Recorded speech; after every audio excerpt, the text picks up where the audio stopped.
em João 6,44. João 6,44. Ninguém pode vir a mim se o Pai que me enviou o não trouxer. Eu ressuscitarei no último dia. Aí pula para o versículo 65. E dizia: Por isso eu vos disse que ninguém pode vir a mim se por meu Pai não lhe for concedido. Muito bem. Eu, durante 23 anos, eu não fui a Jesus. Ou melhor, eu fui à maneira humana, né? Eu morei numa república e tinha um colega que morava lá, que era espírita roxo, e ele falou: você precisa ler os evangelhos, você precisa ler os evangelhos. E aí eu fui na rodoviária de São Paulo e comprei um Novo Testamento pequenininho, assim, que era o mais barato que tinha, e comecei a ler o Novo Testamento. E, inclusive, esse Novo Testamento, depois, às vezes eu olhava para ele, depois de convertido, anos depois, eu vi ele todo grifado e eu olhava assim, mas por que será que eu grifei isso aqui? Eu não estava entendendo nada, né? Eu não estava entendendo nada disso aqui. Todo grifado, como que estava grifado? Então, durante anos, eu achava que entendia alguma coisa, mas enquanto o Pai não tivesse me dado a Cristo, eu não iria a Ele. Porque de vontade própria, ninguém vai a Cristo. É o que fala aqui essas passagens do capítulo 6 de João, no versículo 65. Por isso eu vos disse que ninguém pode vir a mim se por meu Pai não lhe for concedido. Aí no versículo 63, ele fala assim, desse mesmo capítulo 6, o Espírito é o que vivifica, ou seja, que dá vida a um morto. A carne para nada aproveita. As palavras que eu vos disse são espírito e vida. Então, volta o pensamento lá na conversa com Nicodemos.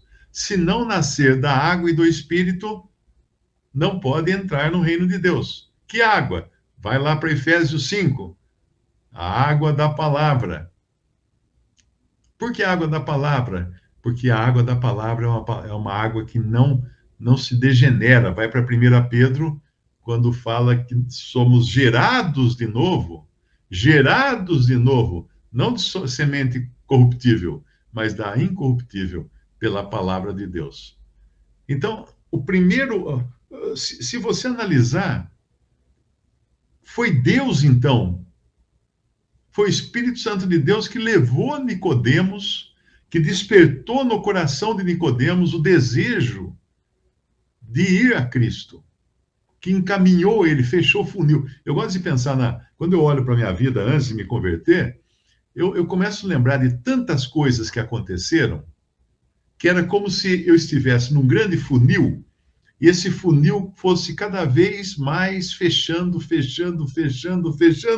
até eu chegar no ponto de crer em Jesus.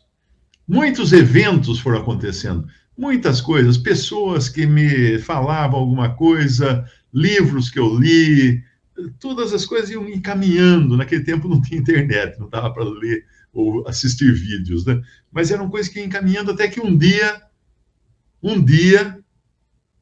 tchan, tchan, tchan, tchan, eu me rendi a Cristo. A única parte do homem nesse processo todo é a rendição. É a rendição, mas a rendição acontece no bico do funil já. Quando você está tão espremido por tantas coisas que o Senhor foi botando você, cada vez mais você chega uma hora e fala assim: Senhor, eu não aguento mais. Me salva. Aí, pá. Aí, de repente, muita coisa faz sentido para você.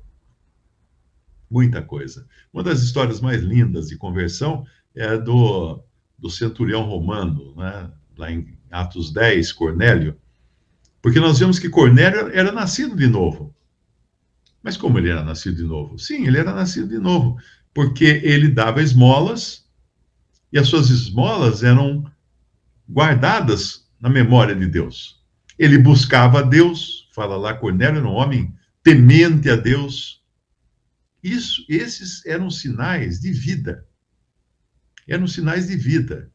Porque Paulo fala na sua carta aos Romanos, não há quem busque a Deus. Não há nenhum sequer. Então, se Cornélio buscava a Deus, é porque tinha alguma coisa nele que estava diferente. O que era essa alguma coisa? Ele tinha recebido vida. E ele estava inquieto, porque ele agora, o anjo aparece para ele e manda ele ir lá na casa num determinado lugar, que ele vai ter que falar com Pedro, né? E ao mesmo tempo o anjo, o Senhor, daí não é nem o anjo, é o Senhor, conversa com Pedro, numa revelação, quando ele está orando, e prepara Pedro para receber Cornélio, porque Pedro era judeu e Cornélio era gentil, e judeus não se bicavam com gentios. Os judeus não recebiam, não entravam nem na casa de um gentil. E o Senhor preparou Pedro, do outro lado preparou Cornélio, para que eles se encontrassem. E veja que o anjo fala com Cornélio, mas o anjo não prega o evangelho para Cornélio. Quem vai pregar o evangelho para Cornélio é Pedro. E ali é a mensagem mais completa do evangelho que você pode encontrar na Bíblia, em Atos, capítulo 10, no final, quando fala assim,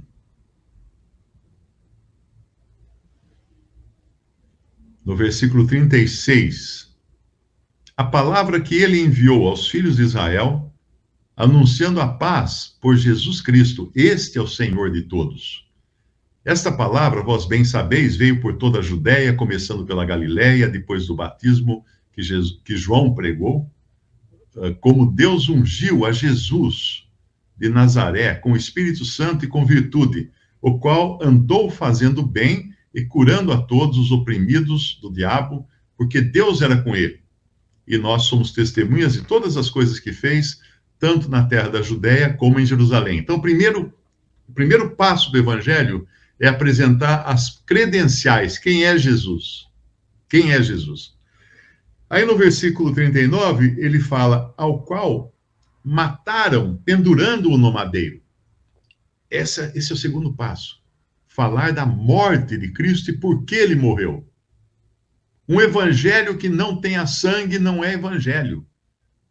Quando você ou escuta algum pregador falar de um monte de coisa bonita, de prosperidade, de cura de doença, de sorte no amor, restauração de casamento, isso não é evangelho.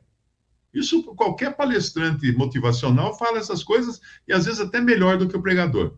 Mas isso não é evangelho. O evangelho tem que ter sangue. O evangelho tem que passar pela morte de Cristo. O evangelho tem que passar pela cruz. Primeiro, então, ele deu as credenciais de Cristo, de Jesus, agora ele passa pela cruz, ao qual mataram pendurando-o num madeiro. E aí no versículo 40, se Jesus só tivesse morrido, se o grão de trigo caindo no solo morrer, ele fica só. Mas se ele crescer, ele dá muito fruto. Percebe? Não então, morrer. Se ele não se morrer... Se o sangue caindo no solo não morrer, ele fica só. Mas se ele morrer, ele dá muito fruto. Exatamente. E aqui é o que ele fala, né?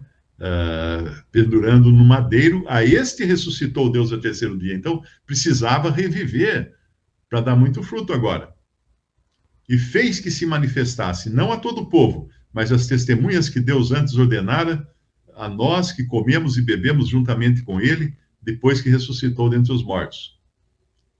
E nos mandou pregar ao povo e testificar que ele é o que por Deus foi constituído juiz dos vivos e dos mortos. Então, o outro elemento numa pregação completa do evangelho é que vai haver um julgamento. Os ímpios serão julgados no final. Então, existe uma penalidade. Não adianta só falar de amor, amor, Deus amou, Deus amou, Deus amou. E se eu não crer? Mas Deus é bom, não vai acontecer nada com você, ele é misericordioso, Deus vai perdoar todo mundo. Não vai. Porque tem que ter juízo o evangelho. O evangelho tem que ter as credenciais de quem é Jesus, tem que ter sangue, o sacrifício de Cristo na cruz, tem que ter ressurreição, a ressurreição faz parte da mensagem do Evangelho, e tem que ter também o juízo. Ele é o que por Deus foi constituído, no versículo 42, juiz dos vivos e dos mortos. A este dão testemunho todos os profetas de que todos os que nele creem receberão o perdão dos pecados pelo seu nome. Agora veio a fé, que é o elemento básico do Evangelho. Aqueles que nele creem. E quando ele acaba de falar todos esses elementos da mensagem evangelística completa, o que acontece? No versículo 44 diz: e dizendo Pedro ainda estas palavras, estava ainda falando, caiu o Espírito Santo sobre todos os que ouviam a palavra. Porque o selo final da salvação, que começou com o novo nascimento, não sei quando, no caso de Cornélio, uma pessoa pode nascer de novo e, às vezes, escutar a mensagem completa lá na frente. Por isso, não se decepcione, às vezes, se você encontra uma pessoa que ela é temente a Deus, ela busca a Deus em oração, ela dá esmolas para os pobres, mas ainda não tem certeza da sua salvação eterna, ainda não entendeu nada do Evangelho. Não se decepcione. Aquele ali pode ser uma pessoa nascida de novo. Não existe um prazo, tipo, nasceu de novo, já está salvo. Não. A pessoa pode nascer de novo e aí vai para o berçário, vai lá pôr na estufa ainda, né? Até que ela escute o Evangelho claramente, tá, né? Por isso que a gente vê pessoas que às vezes viveram uma vida inteira de piedade, de boas obras, de caridade, tem um temor de Deus impressionante, mas daí um dia faz, né? Entendi, eu tenho a salvação agora. E é isso que vai acontecer aqui no último versículo, né? Caiu o Espírito Santo sobre todos os que ouviam a palavra. E para completar aqui, Efésios capítulo 1, apenas dando essa sequência com outras palavras. Em Efésios capítulo 1, versículo 12, com o fim de sermos para louvor da sua glória, nós os que primeiro esperamos em Cristo, em quem também vós estáis, ele falando para os cristãos de Éfeso, depois que ouvistes a palavra da verdade, o evangelho da vossa salvação, tendo nele também crido, fostes selados com o Espírito Santo da promessa.